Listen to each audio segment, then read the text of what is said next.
Namoonni kan si beekanii TV garaagaraa irratti, YouTube garaagaraa irratti, sagantaalee garaagaraatti si beeku. Garuu amala kee wajjin wal qabsiisanii yeroo baay'ee maaltu ka'a? Raajii siyaaqee yookaan immoo siyaaqee baay'ee aara nama dafee aaruudha jedhamee akka komiitti sii kaafama. Inni kun maal sababa maalirraa ka'edha? Personaalii Yisaaq akkasii jedhee namni akka qola kitaabaatti nama herrega beekta. Kitaaba kana eenyummaa isaa baruudhaaf banamuu qaba.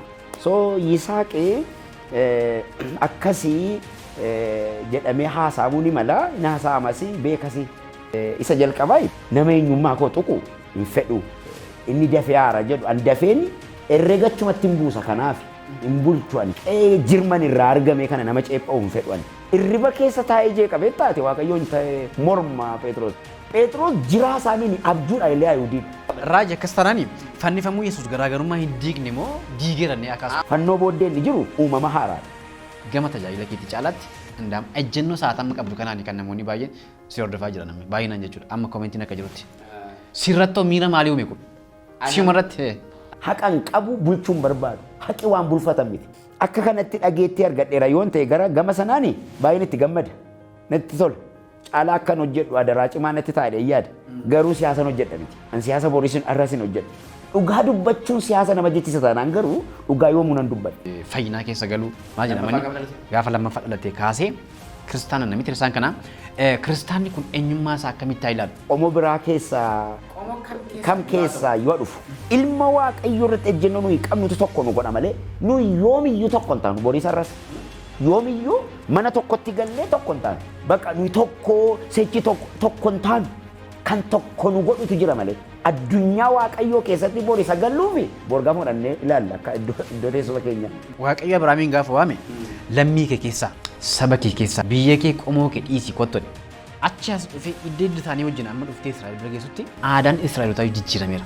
Akkaataan nyaata isaanii, akkaataan deemsa isaanii. Wantoota baay'ee abdeet godhe Waaqayyo isaaniif. Ati immoo eenyummaa koo Yesuus hin fudhataanaa Yesuus hin fudhadhu chaartaa mati. Karaa biraa bara. Maal kanuma mini karaa biraa. Ammi kana haasaa kan jiru jechuudha. Warri kana akkamitti hubatan waa'ee Yesuus gaafa kaasatti keessumaa interviyuu darbe irratti Yesuus eenyummaa koo kana hin fudhatu taanaan nu Yesuus hin dhanganaadha karaa biraa. Eenyuun gammachiisuuf jette gaafas kana.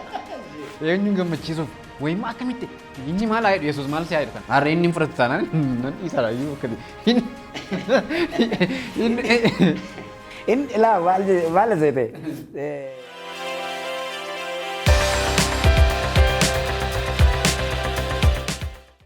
Akkam jirtu daawwattoota fi dhaggeeffattoota sagantaa Galoo Show. Akkuma beekamu kun egaa sagantaan torbaniin isin biraan ga'udha. Keessummoota garaagaraa qabadhee faarfattoota raajota kanneen garaagaraatiin sagantaa kun isin biraan geessisaan ture. Har'as kun keessummaa tokko nama isin jaallattanii qabadhee isin dhiyaadheen jira. Hamma dhumaatti turtiin keessan ana wajjiniin haa ta'u. Keessummaan kun har'aa egaa Raajii Yisihaaq jedhamu. Amma dhumaatti turtiin keessan ana wajjiniin haa ta'u. Baga nagaan dhuftanii Raajii. Waamicha keenya kabajuutiin egaa as gara istiidiyoo keenyaatti argamuu keetiin baay'ee si galateeffata. Gara gaaffii keenya yookaan immoo yaada qabnutti si dabarsina. Namoonni kan si beekanii TV garaagaraa irratti, YouTube garaagaraa irratti, sagantaalee garaagaraatti si beeku. Baay'ee dhageettii guddaa argattee jirta gama saba keenyaatiin, saba gama biraatiinis. Garuu amala kee wajjin wal qabsiisanii yeroo baay'ee maaltu ka'a? Raajii siyaaqee yookaan immoo siyaaqee baay'ee aara nama dafee aaruudha jedhamee akka komiitti sii kaafama. Inni kun maal sababa maalirraa ka'edha? Duraan dursee sagantaa kanarratti naaf feeruu kee fi baay'ee galatoomi. Egaa namni kamiyyuu achi as dhufisaa waan irraa dhufe bakka itti guddate amala keessaa dhufe qabaachuu ni mala. Garuu personaalii Yisaaq akkasii jedhee namni akka qola kitaabaatti nama herrega beekta. Qola kitaabaa fi kitaabni keessa isaa tokko miti. Inni irra keessatti barraa'uuf inni keessa tokko miti. Kitaabi kun akka qola isaatti ilaalama yoo ta'e hin dubbistu keessa isaa. Kanaafuu kitaaba kana eenyummaa isaa baruudhaaf banamuu qaba. So Yisaaqee akkasii jedhamee haasa'amuu ni mala. Inni haasa'amas beekasi. Anani wanti si aarsu wanti si gammachiisu maali yoo naan jette isa jalqabaa nama eenyummaa koo tuqu hin fedhu. Sababiin isaa maaliifi birmadummaa koo horiin isin hin kennuan Nami maallaan jedhuunaas birmadummaa kollaadhuani. Of ta'ee, of amanee, isa naa kenname fudhadhee waan hin jiraadhuu fi maallaan jedhu inni dafee haara jedhu an dafeeni herregachumatti hin buusa kanaaf hin bulchu ani. Waan herregachumatti hin buusa jechuun maal jechuudha? Fakkeenyaaf amma yoo amma waan tokko wanti offendi na godhu tokko dubbatame sheemiin na qabe maallaan jedhu laata yoon itti deebise jedheen dhiisoon eenyu yoo ta'e. Diffeensii gochuutti na namana, dubbachuutti na namana, yaada koo oftoominaan dubbachuutti na namana. Jaada mansisaa qabattee dhiyaachuuf? Dhiyaachuutti bakka. Waanan itti amane kamiin dubbachuudhaaf hin qaana'u, hin saalfadhu, nami maallaan jedha hin jedhu. Waanan itti amane nan ibsa. Kanaaf maaltu si aarsaa sanaan jettuufi inni jalqabaa nama eenyummaa koo tuqu eenyummaa koo roonsi hin jedhu eenyummaa afaan kootii eenyummaa saba kootii qeen keessaa dhufe nama ceepha'u hin jaallu still now amma irraatti qeen keessaa dhufe roonsi hin jedhu qee abbaa koo otoo hin taane qee jirman irraa argame kana nama ceepha'u hin fedhan inni jalqabaa isa kana tarii immoo yeroon tajaajilu haa ta'u yeroon barumsa barsiisu haa ta'u egaa akkuma situationii isaatti hojjedha kaanii. Jechuun fakkeenyaaf amma iddoo kanatti wanti waan nama siif laadhu waan nama siif deebisu waan ati na gaafatte waan maluun deebisa waan ta'eef. Ofii kee ofirratti hin beektu akka ammati baay'ee akka aartu. Maaliif namoonni kana sirraa hubataniitu malee dubbiin isin kanan kaasan. Ofirratti bartee tamuun barreeti. Ani wanti baay'ee ofirratti beeku wanti guddaan waa'ee eenyummaa kooti ni jalqaba. Sababiin isaa maaliifi yeroo kanaan dura jedhan nan dhaga'an beekaa keessa darbees waan dhufee fi akka isaanii negative energy irratti maddisiisan hin fedhu. Na aarsa inni sirriimatti wanta hin beeku inni na aarsa. Kanadha waan hin beeku. Tarii immoo sabiraa gaa isaantu beekuu danda'a. Yisaaq akkasii baagiraawundi isaa akkasii inni amalli isaa kana isaantu beekuu mala. Angaruu wanta ofirratti beeku waan daba hin fudhadhuan na aarsuu danda'a. Daba kamiin iyyuu du'eetiin bada malee agabuuman oolee bula malee daban fudhadhu. Haa ta'u gamee erga yeroo gabaabaasitti immoo iyyuu gama alaatiin gama keessaatiin kan dhaga'amu hordoftoota karaa tajaajila keetii horatte caalaa ejjennoo ati siyaasa irratti qabduun yookaan immoo poolitikaa irratti qabduun isaatti horatte caaladhamee kaa'amaa jira jechuudha. Inni kun maal miira akkamii irratti hore? Dhuguma akkati jette fakkeenyaaf hordoftoota ani tajaajila kana keessatti innoo ture lumusti gara waggaa 10 ta'a inni yeroo guutuu laadhe tajaajile 10 waliin ta'a. Dhageettii ati argattee karaa geggeeffama afuuraarra karaa siyaasaati isa jedhuufi inni jalqabaa waan sabni kun beekuu qabu ani nama siyaasaa miti. Ani hojjetaa Waaqayyooti, tajaajila Waaqayyooti. Garuu eenyummaa ofii fudhatanii qabatanii dhiyaachuun immoo akka siyaasaatti ilaalama yoo ta'e dhugaa dubbachuun biyya kana keessatti gatii nama kaffalchiisa beektaa? Yeroo isin jedhu gaafatti dhugaa dubbattu waan ifatee gaafatti timtu warri duraan beekamu utuma beekanii dhugaa kee haalu waan ta'eef seenaa wal jala haatanii jiraachuu jira biyya Itoophiyaa jedhamte waamtu kana keessa. Kana keessatti immoo ani addunyaa isa kan Waaqayyoo keessattis dhugaa namana. Addunyaa isa kana keessattis dhugaa namana. Dhugaa waan namanuufi tariiti addunyaan siyaasaa kun baay'ee waan ta'eef hordoftoota baay'ee waan qabuufi dhageettii karaa san argachuun hin mala malee kanan ittiin baay'ee beekamu kanan ittiin baay'ee hojjedhe hojii hafuuraati. Interviiyuma tokko lama waa'ee siyaasaa dubbate ani nama siyaasaa miti dhugaan haasa'a malee wanti beekamuu qabu ani deggeraa siyaasa kamiinis miti mormaa siyaasaa kamiinis miti. Sababiin isaa maaliifi ani hojjetaa Waaqayyooti. Kanan tajaajilu sabadha. Saban tajaajilu immoo saba afaan kamiin dubbatu iyyuu sababiin isaa wangeelli kuni kan saba hundumaa waan ta'eef maaliif yoo jettee dur maal dhaan jedhu beektaa Yisaaq afaan Amaariffaadhaan maal jedhu zaranyaan ol jedhu. Zaranyaa jechi jedhu fakkeenyaaf amma afaan Oromoo keessa hin jiru. Jechumti zaranyaa hin jiru. Zaranyaa siin jedhu maaliif zaranyaa jettu gaafan jedhee gaafadhuuni ati waa'ee Oromummaa kana oo'is taanaan jedhu. Ani immoo gaaffiin koo inni taanu waa'ee sanyummaa waa'ee eenyummaa kana yoo ta'e namni kan fide Yesuustu fide.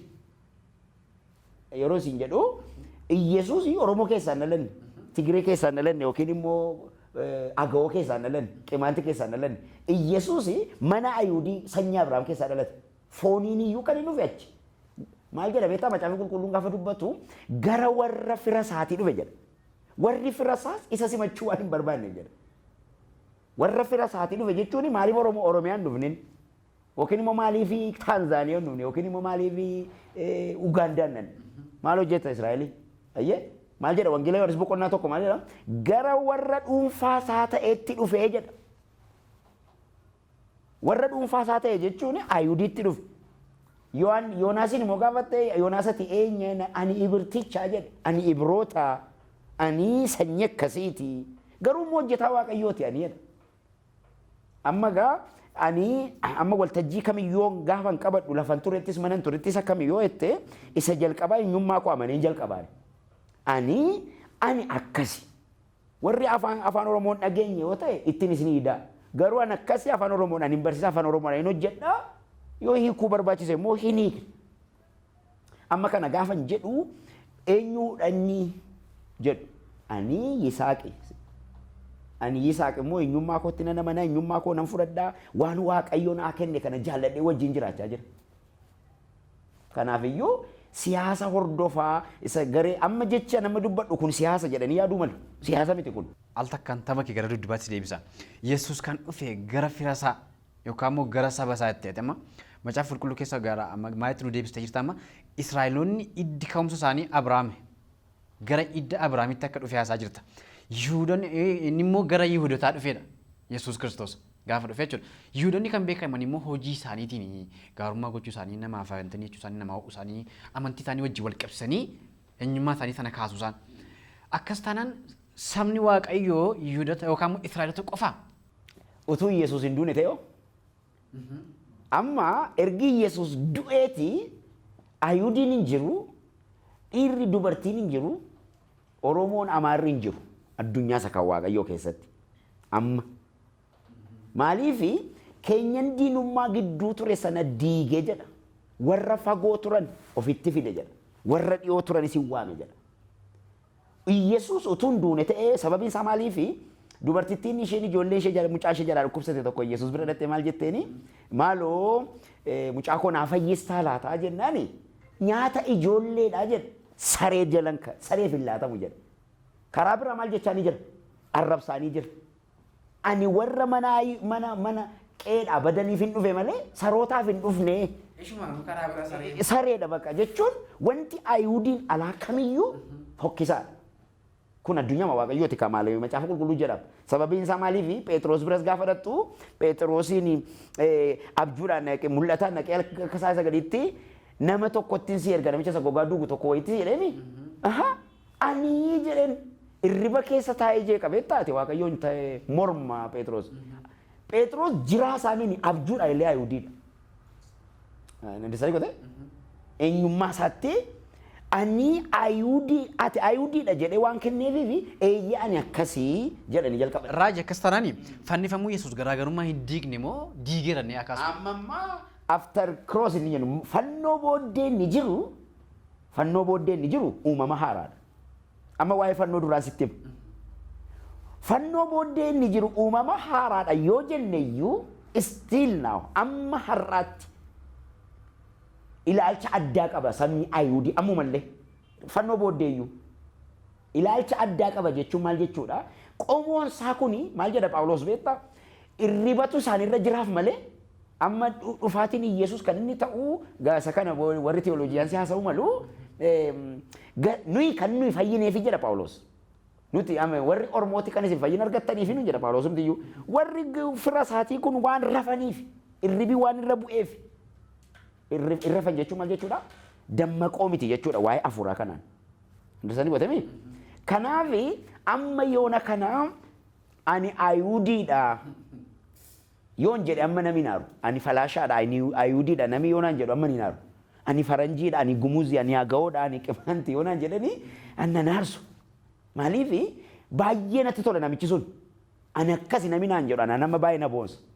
Maaliif isa waaqayyo ittiin jalqaba isa uume kana maal godhe jechuudha fudhateera.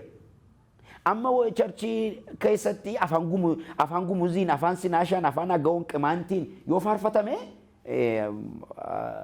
waan tokko dhimma hin qabu natti tola. Warri biraa garuu afaan Oromoodhaan gaafate faarfattu akkamitti si ilaalu beektaa? Wanti na aarsu inni guddaan waa'ee aariyaati jette. Inni guddaan wanti na aarsu gaafa afaan biraadhaan faarfatamu gaafa jecha afaan biraadhaan hojjetamu waa ittiin jedhu. Gaafa afaan Oromoodhaan akkasii jettu immoo isa afaan Amaariffaadhaan zaranya siin jedhu. Zaranyinnetin ቤተ ክርስቲያን ውስጥ እያስፋፋችሁ ነው ሲንጀል ማልጀቹ ሳኒቲ namni akka of fudhatu barbaadu namni. Kanaafi ani gumuzii yoonaan jettee ani Ugaandaadhaan dhufe yoonaan jettee that's not my business. Anaaf hojii koo miti. Nama ta'uu kee duwwaan argee si wajjin jiraadha malee. Adiin maal akka inni ta'e maalitti beektati?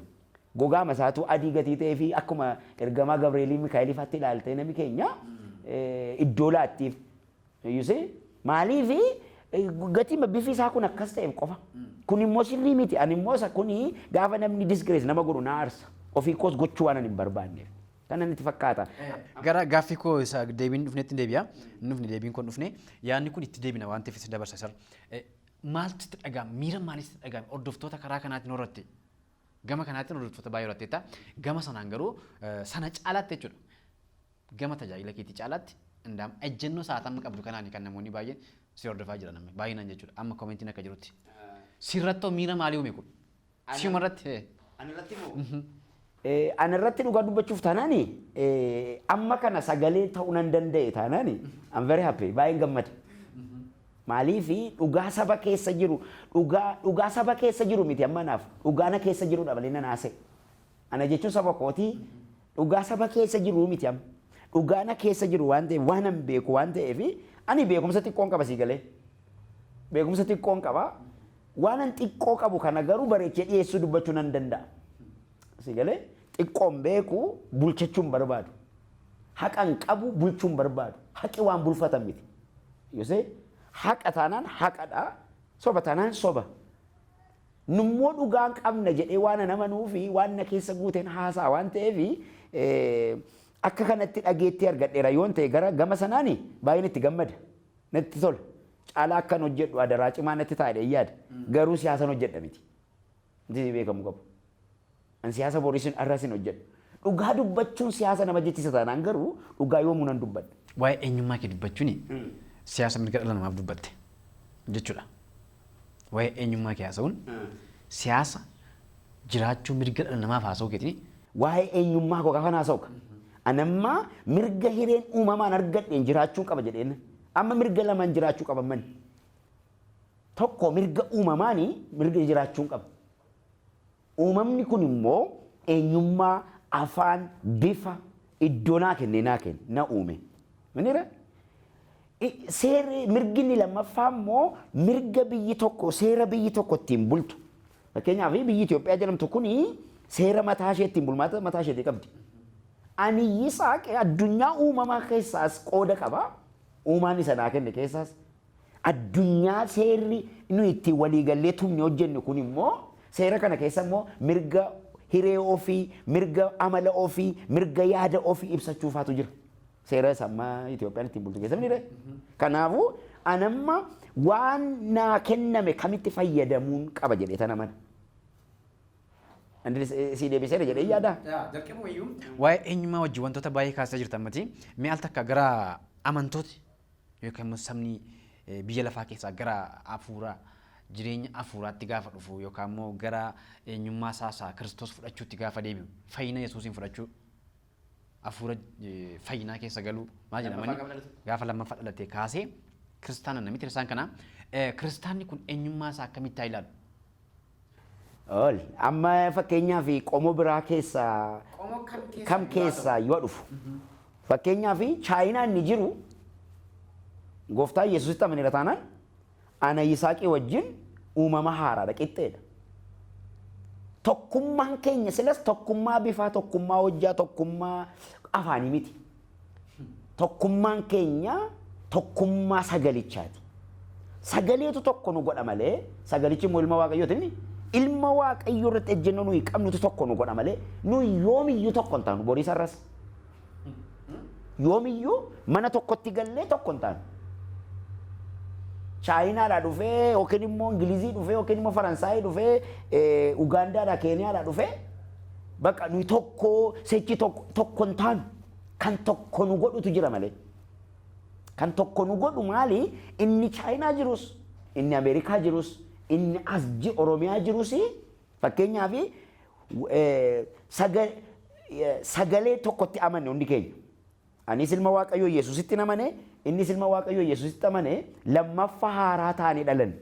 Addunyaa isa kana keessatti sagaleetu jira tokko kan nu godhu malee qaamaan tokko taanas miti. Mana tokkotti gallas miti amma nuyi.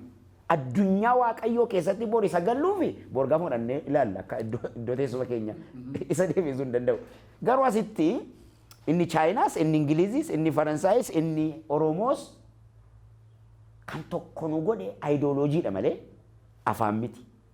Afaan keenya tokko hin ta'u yoomiyyuu. Aadaan keenya tokko hin ta'u yoomiyyuu. Sababiin isaa maaliifi waan tokkotti inni Chaayinaas innis waan tokkotti aman ilaalchi tokko nu godhutu dhufe malee nutu tokko ta'e miti. Yaanni koo akkas turedha. Raajii namni lammaffaa dhalate yookaan kiristaanni lammaffaa dhalate tokko eenyummaa isaa kan akkamitti ilaalu gaafa jedhu eenyummaan hafuura isaa akkuma jirutti jira. Sila waan tokko kaasan waa'ee eenyummaa wajjin wal qabsiisatanii bal'istanii kaasaniitu. Kana duras ammas nuyi lammii biyya waaqarraati gaafa jedhu as teessee lammummaa achii guutuu kee agarsiisa hafuuraan. Erga keessee wantoonni biyya lafaarra jiran kuni akka warra kaanii maaf nu godhu? Akka warra kaanii yeroo jettu fakkeenyaaf warra hin amanne Kiristoositti jireenya bara baraa warra hin beekne waa'ee ilma waaqayyoo Yesuusitti kan hin amanne isaan kun maal jenna isaan kana akkasumatti warra kaan jenna warra biyya lafaa keessa jiraatan jireenya afuuraa keessa warra hin galle jechuudha. Warri jireenya afuuraa keessa galan garuu maa inni waa'ee lama dhalataniiru si'a lammaffaa maal jechuun du'aa ka'uu beekaniiru akka jireenyi bara baraa jiru beeku lammaffaa dhalataniiru miti isaan kun. Kanaafiyyuu jireenya isa waaqarraa beeku erga ta'e inni lafarraa maal isaan rakkisa waa'een eenyummaa isaanii kun. Waa'een eenyummaa isaanii kun maaliif isaan rakkisa yoo ta'e amma isa kan akkamitti ilaaluu qabudha. Inni jalqabaa fakkeenyaaf anammoo yoo fudhatte tajaajilaadhaan lammaffaa dhaladheera. Inni suni lammummaa isa kan waaqayyooti. Godoon kun inni lafarraa kun immoo hin nyaata, hin dhugaa, hin barata, hin hojjeta. Sigalee waan namni kamiyyuu hojjetu kamiiniyyuu hin hojjeta foon inni kun. Hin daldala yoo ta'e hin daldala. Sigalee hin barata yoo ta'e hin barata. Inni lammaffaa dhaladhe garuu hin guddatamne guddaa matee dhufe na keessa. Amma gaa lammaffaa dhalachuuniif eenyummaa kan akkamitti adda adda baasanii ilaaluu qabaadha yoo ta'e gaaffiin kee. Anamma Oromoodha ni jalqaba. Oromoo ta'ee utuu hin jiru Yesuus gara koo dhufe. Miti gaafa Oromoo ta'ee gara koo utuun Oromoo ta'ee gara dhufu arraa kaasee gooftaa Yesuusitti amantaadhaan eeyyeen jedhe harka koo ol kaaseen gooftaa Yesuusii fudhadhanii uumama haaraa ta'e tanaan jedhan gaafa san. Uumama haaraa jechuun lammaffaa dhalachuudha. Fooniif dhiigarraa utuu hin taane maalirra dhalan hafuurarraati mini eedaa maal tafee jira jechuudha fooniif dhiigi lafarra tafee jira jechuudha. Inni sun kan waaqarraati. Godoon kun inni lafarraa kun immoo argama qaba. Aadaa qaba. Amala qaba. Sigalee kanaaf akka amala isaatti anammoo of fudhachuun siinsi ceepha'u miti. Ilaalchi dogoggoraa ni jalqabaa. Ani Oromoodha gaafa jettu isa tokko jibbite siin jedhu. Inni jalqabaa ilaalcha dogoggoraa inni jiru innumti si gaafatu iyyuu innumti si ceepha'u iyyuu gatii of hin fudhannee fi of fudhachuu dhiisuun nama infeerritiitti dhageessisa. Gadaantummaan gaafa sitti dhaga'amu waan bifa qabu hundumaan jaallattu. Of hin simanne waan ta'eef. Of hin fudhanne waan ta'eef. Anamma siitizinii lamaan qaban. Maal jechuudha siitizinii ni jennu lammummaa lamaan qaba. Lammummaan tokko inni isa kan waaqarraati. Isa gaafa manannoo achitti ol argine haasofne. Amma garuu isaa si haasofne. Inni asii kuni yeroon tajaajila alaa yaan Oromoodha. Yeroon tajaajila seenu garuu uumama haaraadha. Addunyaa lammaan isaa adda baasee jiraadha. Waaqayyo Abrahaamiin gaafa waame lammii kee keessaa saba kee keessaa biyya kee qomoo kee dhiisii kottodhe. Sirrii dhugaa. Achi as dhufee idda idda isaanii wajjin amma dhuftee Israa'el bira geessutti aadaan Israa'elootaa jijjiirameera. Akkaataan nyaata isaanii, akkaataan deemsa isaanii wantoota baay'ee abdeet godhe Waaqayyo isaaniif. Ati eenyummaa kee kana qabattee Yesuus bira gaafa deemtee Yesuus durayyuu si beeka. Amma jaallatee moo dhufe si bira. Ati immoo eenyummaa koo Yesuus hin fudhatu taanaan Yesuus hin fudhadhu jaartaa mati. Karaa biraa bara. Maal kanuma mini karaa biraa. Yesuus eenyummaa kun fudhatu taanaan anuun fudhadhuudha. Dura beekee Oromummaa koo beekee dhufee itti mati. Maarree kana beekee hin fudhatu taanaan anis ittiin ta'uudha. Isaaf hin ta'u. Akkasi kamaarree. Fakkeenyaaf gaafa warra Ayuudii bira dhaqe qomoo isaati kan isaati. Sigalee. Gaafa dhufee amma ana dubartittii ishee arrabse sana mee ana arrabsuu danda'a ture gaafa sana Yesuus. Ishee sareetti jedhe sana. Ani isiniif hin dhufne sarootaaf hin dhufne jedhe sana. Ana gaafa sana carraa argadhee anatu mucaa koon jala dhukkubee Yesuus bira dhaqeetti deema si namicha dana ani warra manaaf hin dhufe malee ani siif hin dhufne nan jechuu mala bara. Deebi'ee garuu. Qooyika amma immoo du'eera kaa.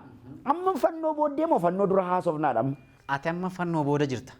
Erga waa'ee siyaasa qaba sa'oo. Yaa amma saamaa kana kan haasaa jiru yeroo namaa kuni erga fannifamuu booda tun taane bara Yesuus dhalatee erga fannifamee dhufaatii eegaa jiru yeroo dhufaatii keessa jiru jechuudha. So wanti amma haasaa jirru sadarkuu moofaa miti. Ammi kan haasaa kan jiru jechuudha. Warri kana akkamitti hubatan waa'ee Yesuus gaafa kaasetti keessumaa interviyuu darbe irratti Yesuus eenyummaa koo kan fudhatu taanaan Yesuus hin dhanganaadha karaa biraa. Eenyuun gammachiisuuf jettee gaafa kana. Eenyuun gammachiisuuf. Wayima akkamitti inni maal haa jedhu Yesuus maal si haa jedhu kan sanaafidha namoonni akkamitti hubatanidha amma waa'ee eenyummaa wajjin gaafati kaastu warri kan akkamitti hubatu waa'een kana waa'ee kana keessuma baasteeti eenyummaan koo isa biratti beekamuu qabaadha. Waaqayyo biratti moo? Yesuus biratti. Maarree inni hin fudhatu taanaan nan dhiisaadha iyyuu akkati. Inni laa maal seete akkaataatti ani kontekistiin ittiin dubbadhe isa jalqabaa amma utuun hin uumamin duran beeku Waaqayyo. Lafan itti dhaladhu beekaa, naman irraa dhaladhu beekaa, sanyiin keessaa dhufu beekami. Utuma beekee jiru nuyi ormoota siin jedheera. Ormoota siin jechuun utuu gooftaan Yesuus Kiristoos hin dhufin dura ormoota turre. Amma garuu warra uumama haaraa jedhamne waamamneera. Uumama haaraa yeroo jennu immoo maal jechuu koodha warra lammaffaa dhalatan himi. Amma gaa namoonni akkamittiin hubachuu qabu yoo naan jette isa Yesuus eenyummaa koo yuun fudhatu taanaan ani usan barbaadu jette maal jechuu seete kun waama haqa waama dhugaa.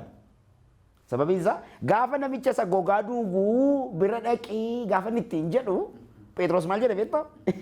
Ani Ayuudiidha akkamittiin waan xuraa nyaadhanii jedheen akkamittiin akkas godhi naan jettati jedheen maal jedhee amansiise beektaa Waaqayyo? Waan Waaqayyo qulqulleesse ati xureessu hin dandeessu jedheen.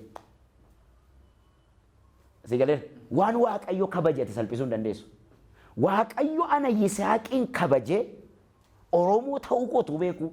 Biyya lafa Oromoo irratti akka dhaladhetu beeku. Qeen keessaa dhufetu beeku. Dhufe gara koo. Dhufe. Yesuus iyyuu na simateera ati immoo eenyuudha gaaffiin kun? Na hubatanii dhufee jecha koo jecha gaafa sana afaan Amaariffaa isin ibse Yesuus qeen jiru lafan irraa dhufe utuun jireenyaan taane jiraadhu dhufe inniyyuu anaa laaqii keessa jiru anaa cubbuun laaqamee jiru anaa dhiigaan harki koo badee jiru dhufe innuu dhufe har'aa jalqabe akka nama cubbuun qabneet ati cubbuun qabdu sirraa dhiqeeraa dhiiga koodhaan si miicee si qulleesseeraa jedhe inni guddaan kunu. Mene Waaqayyo inni guddaan kun iyyuu eenyummaa koo amanee dhufe oo ati immoo eenyu jechuu godha namicha sanaan. Nama na ceepha'u yookiin immoo nama warra gaaffii kana qabaniif eenyu ati dhuma dubbiin Yesuus galee dhumarraa jalqabuu koodha malee kanan jechuu barbaade dhuguma immoo Yesuusis utuu nam simanne ta'e maa hojiin naqammanisa. Wanti beekamuu qabu anatu Yesuusin barbaade mini Yesuustu barbaade na arge malee. Si'a tokkos immoo akkas jettee kaastee mati ammuma dubbii kee keessatti dubartittiidhaan akka waan inni ati sariidha badii waan jedhe itti fakkaatan namoota akkasitti hubachuu waan danda'aniif inni kunis ifa ta'uu qaba.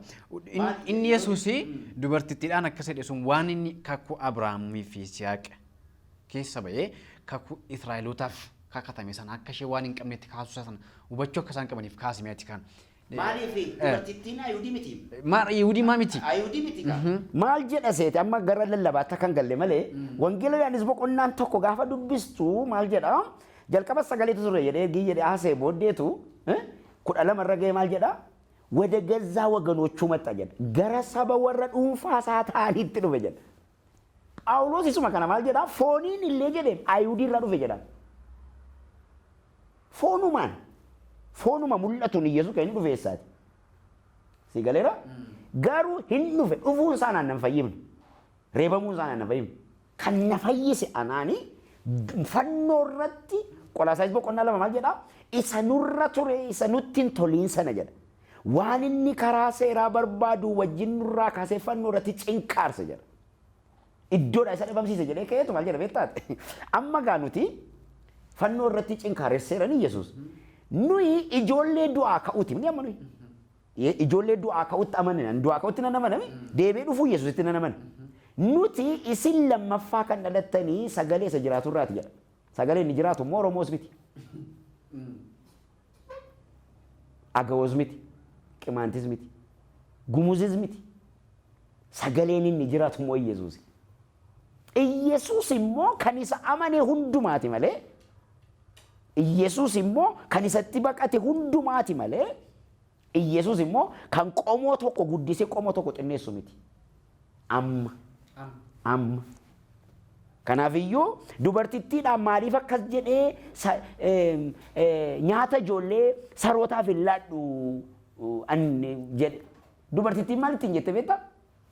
Yaa gooftaa jettee dhugaa kee jettee saroonni iyyuu isa gooftaa isaanii harka harca'u hin nyaatu harcaatii fudhatte isheen yeroo san. Isa harca'ee fudhatte malee itti yaadame miti. Karaa biraa maal jechuudha gaa fakkeenyaaf amma warri beekaa macaafaa jedhaman illee beekaa macaafaa jedhutti badaa namanu sababiin isaa yoo hafuurri waaqayyoo si beeksise malee waan beektu hin qabdu.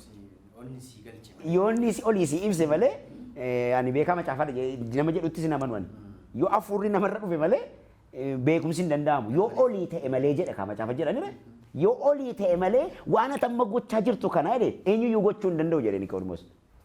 Yoo olii namaa kenname malee kanaafiyyuu dubartittiidhaanii ati sareedhaa jechuma afaan ammayyaadhaan hin jenne malee kakuun qabdu jechuun siif hin dhufne. Ani warra mana Israa'elii badaniif hin dhufe hin jenne Yesuus. Utuu Yesuus akkasii dubbachaa jiru akkamittiin ani immoo gara isaa dhaqaani yoo inni gara koo dhufe malee. Ammayyuu ana gara isaa dhaqe miti isa gara koo dhufe malee. Jaallatee Yisaaqiin nan oolcha jedhee gara koo dhufe inni na jaallatee na oolchinaan hin jaalladhee itti maxxane itti kooluu gale. Kutaa tokkoffaa nuyi raajii Isiyaaq wajjin goonii kana fakkaata gaa hamma dhumaatti nu wajjin turtaniitu jennee abdii guddaa qabna. Torban kutaa lammaffaa qabadheen siniif dhiyaadhaa. Torban kun torban nagaa siniif haa ta'u.